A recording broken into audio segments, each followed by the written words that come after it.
The Arizona sun pressed down fiercely in Miles Harrington's back as he trekked along the meandering path. Red sandstone structures towered grandly around him, their timeless surfaces shaped by endless years of breeze and downpour.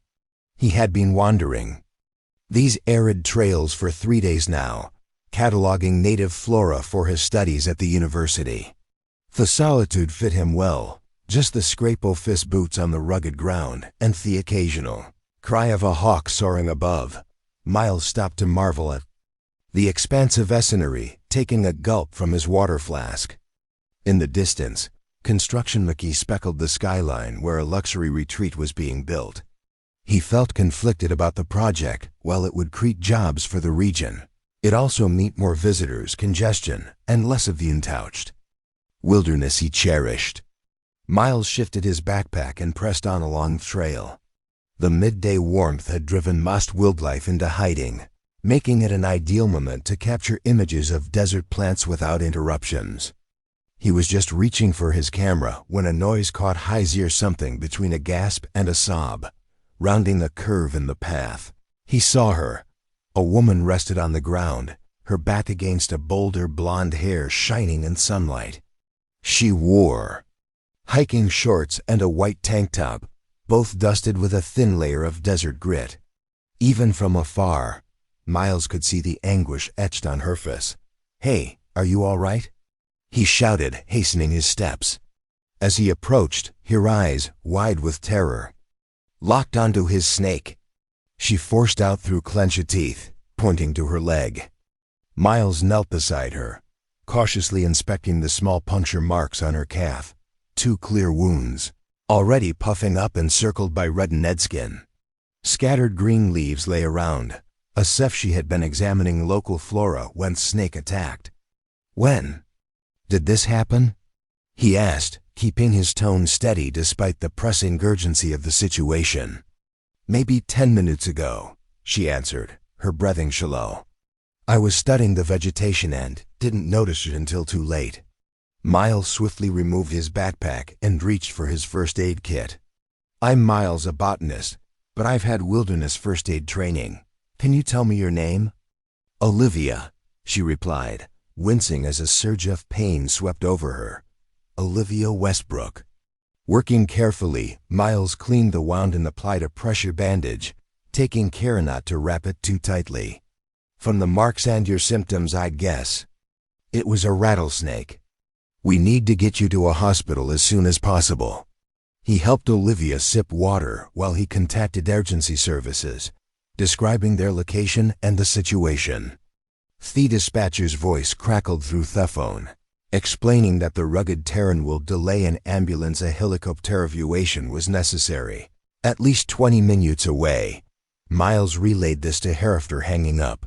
"How are you feeling?" "My leg's burning and I'm getting dizzy," Olivia admitted, her voice fainter than before. Miles checked her pulse fast but stable. He knew keeping her calm was vital. "Tell me what brought you out here alone," he said, dabbing cool water on her brow. A faint smile crossed her lips. "Would you believe me if I said work?" "That's quite a workplace," Miles replied, motioning to the vast desert around them.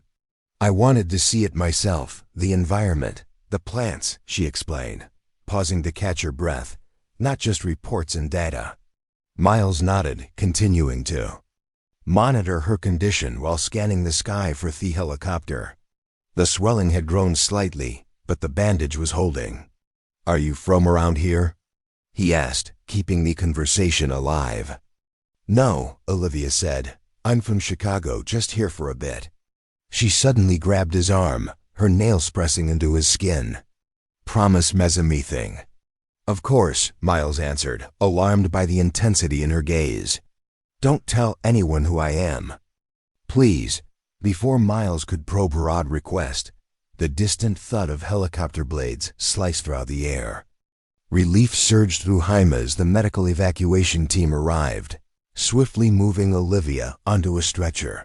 One paramedic administered antivenom while the other checked her vitals. "Will you come?"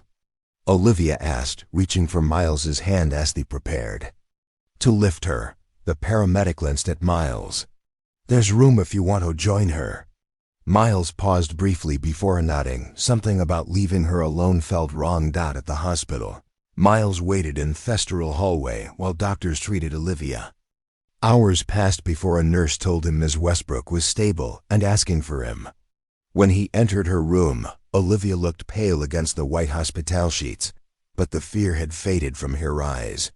"The doctors say I'll fully recover," she said. "Thanks to your quick help." Miles shrugged, suddenly self-conscious. Anyone would have done the same. "No," Olivia said firmly. "Not everyone would." She paused, studying him. "You never escaped me. I wanted my identity kept quiet." "I figured you had your reasons," Miles replied.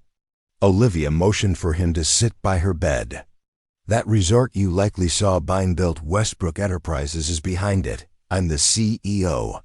Understanding hit Miles, the elusive billionaire developer the local papers had speculated about for months, was right in front of him. "I visit all our project sites in person," she continued, "usually incognito. I like to experience the environment, understand what we're affecting." A thoughtful look crossed her face. "I saw you photographing plants. You're studying the local ecosystem?" Miles nodded. "I'm documenting native species before the development alters theory for or against the resort." She asked directly, cautious. Miles answered earnestly, "Development is inevitable, but it doesn't have to destroy." Olivia wassled for a moment. "Our original plans included expanding the golf course into the Eastern Canyon," she said finally. "But after today, seeing those plants up close, feeling the land." She shook her head. "Some places should stay untouched." Miles couldn't hide his surprise. "You're altering the plans?"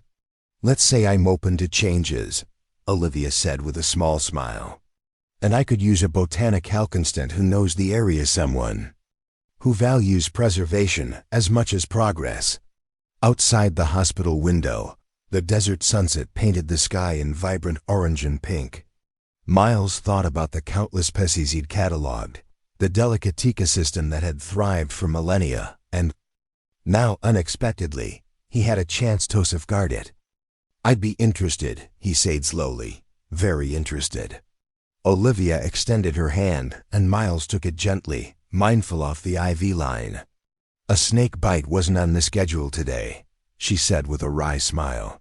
"But sometimes the most meaningful discoveries come when we least expect them."